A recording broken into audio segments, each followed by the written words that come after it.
नमस्कार, न्याय टीवी में आप सभी दर्शकों का स्वागत है। कोर्ट राउंडअप की खबरें अब विस्तार से। राष्ट्रीय मानवाधिकार आयोग NHRC ने उत्तर प्रदेश के डीजीपी और चित्रकूट के स्थानीय और जेल अधिकारियों से जिले की एक जेल में हालिया गोलीबारी की घटना पर जवाब मांगा है। इस घटना में 3 लोगों की मौत हो गई थी। 14 मई 2021 को एक कैदी ने कथित तौर पर जेल कर्मियों से पिस्तौल छीन ली थी और 2 अन्य कैदियों की हत्या कर दी। इसके बाद जेल स्टाफ की फायरिंग में वो भी मारा गया। राज्य सरकार पहले ही जेल अधीक्षक और जेलर को सुरक्षा चूक के लिए जिम्मेदार ठहराते हुए निलंबित कर चुकी है। सारा सामान लेके आना तो अभी गेट पे जो है उसको डिप्टी को फोन कर लेना। फोन करने के बाद उसको 5000 रुपये दे देना। ठीक है, काम करना कि दारू की बोतल जो लेना व्हाइट वाली मंगा ले रहे हैं। हाँ, मैं फोन आ रहा है यार कल से। व्हाइट वाली लेके आओ बेटा, जल्दी लेके आइयो। थोड़ा शाम टाइम हम फोन करेंगे फिर। थोड़ा वो नहीं मना रही 4 बजे को। NHRC ने अब पुलिस महानिदेशक यूपी से पूछा है, साथ ही जिलाधिकारी, चित्रकूट पुलिस अधीक्षक चित्रकूट और चित्रकूट जेल अधीक्षक को इस संबंध में की गई कार्रवाई की रिपोर्ट 10 सप्ताह के भीतर प्रस्तुत करने के लिए कहा गया है। आयोग ने मुठभेड़ के दौरान बलों और पुलिस और मृतक की स्थिति का विवरण और उंगलियों के निशान, विशेषज्ञ की रिपोर्ट सहित अपराध स्थल की साइट योजना भी मांगी है, जिसमें स्पष्ट रूप से उल्लेख किया गया है कि क्या जब्त किए गए हथियार पर पाए गए मौके के निशान उंगलियों के निशान से मेल खाते हैं, पीड़ित ने कथित तौर पर बरामद हथियार को निकाल दिया है या नहीं।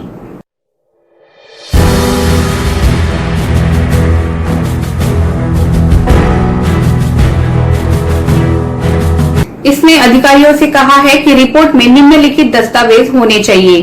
1. विस्तृत रिपोर्ट कैदियों की मौत या मुठभेड़ के सभी पहलुओं को शामिल करते हुए। 2. मुठभेड़ से पहले और बाद में पुलिस और बलों के जाने और आने सहित सभी प्रासंगिक जीडी प्रविष्टि या उद्धरण की प्रतियां। 3. जब्ती ज्ञापन की प्रति। 4. घायल पुलिस कर्मियों की MLC रिपोर्ट यदि कोई हो। 5. मृतक व्यक्तियों के आपराधिक इतिहास का विवरण यदि कोई हो, मृतक के खिलाफ दर्ज मामलों की वर्तमान स्थिति सहित।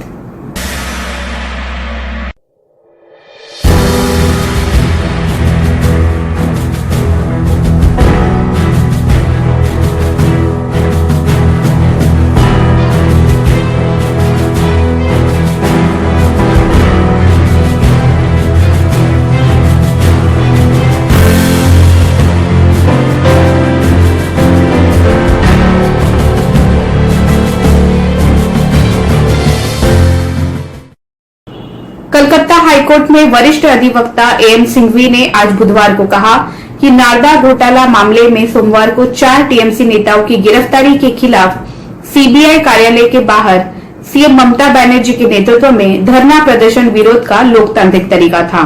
वरिष्ठ अधिवक्ता AM सिंघवी ने आरोप लगाया कि गैर कानूनी तरीके से गिरफ्तारियां की गई और लोगों को केंद्रीय एजेंसी की ऐसी गैर कानूनी कार्रवाई के खिलाफ विरोध करने का अधिकार है।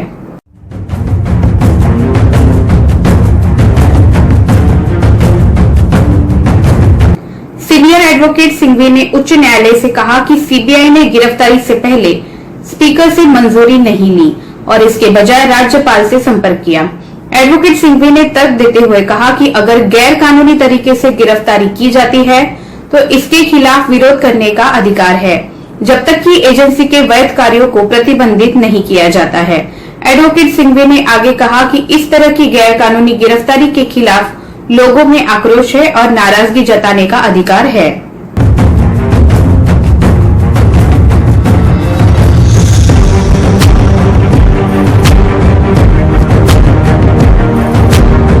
एडवोकेट सिंघवी ने कहा कि लोकतंत्र का यही मतलब है।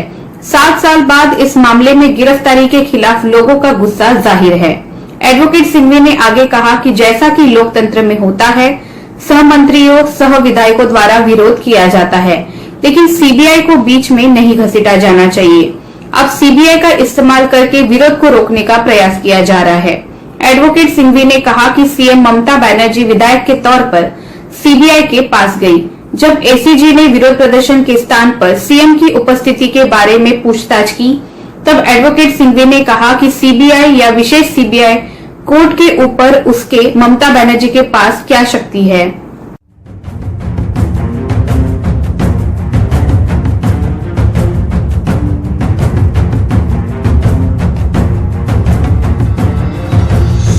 उत्तराखंड के एक विचाराधीन कैदी ने सुप्रीम कोर्ट का रुख करते हुए कहा है कि विचाराधीन कैदियों की दोषियों के साथ तुलना करना पैरोल पर कैदियों के मामलों पर विचार करने का एक गलत तरीका है, क्योंकि एक विचाराधीन कैदी को तब तक निर्दोष माना जाता है जब तक कि वो किसी निचली अदालत द्वारा दोषी साबित नहीं हो जाता।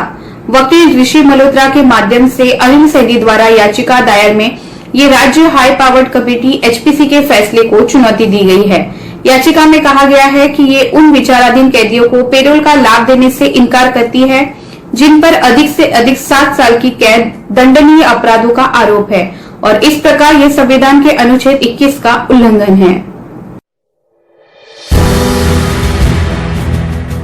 राजस्थान हाईकोर्ट ने यौन उत्पीड़न मामले में आजीवन कारावास की सजा पाने वाले आसाराम बापू की चिकित्सा स्थिति पर रिपोर्ट मांगी है।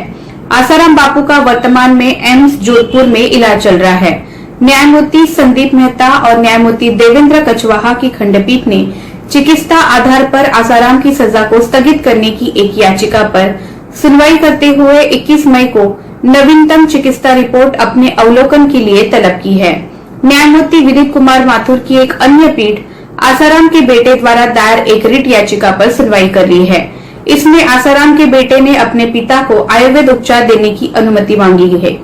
इससे भी कोर्ट ने राज्य सरकार से 26 मई को मेडिकल रिपोर्ट रिकॉर्ड पर रखने को कहा है।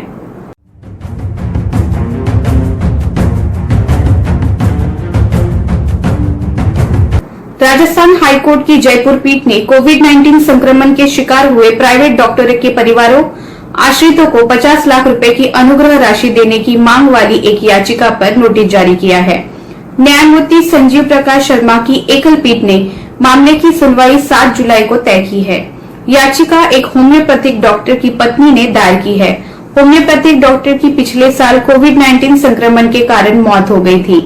याचिका में स्वर्गीय डॉक्टर की पत्नी ने कहा कि उसके पति को केंद्र और राजस्थान सरकार द्वारा जारी दिशा निर्देशों के मद्देनजर लॉकडाउन के दौरान अपने क्लिनिक को चालू रखने के लिए मजबूर होना पड़ा।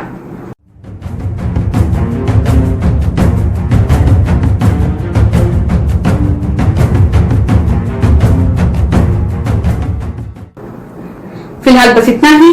अन्य खबरों के लिए जुड़े रहिए न्याय टीवी के साथ। नमस्कार।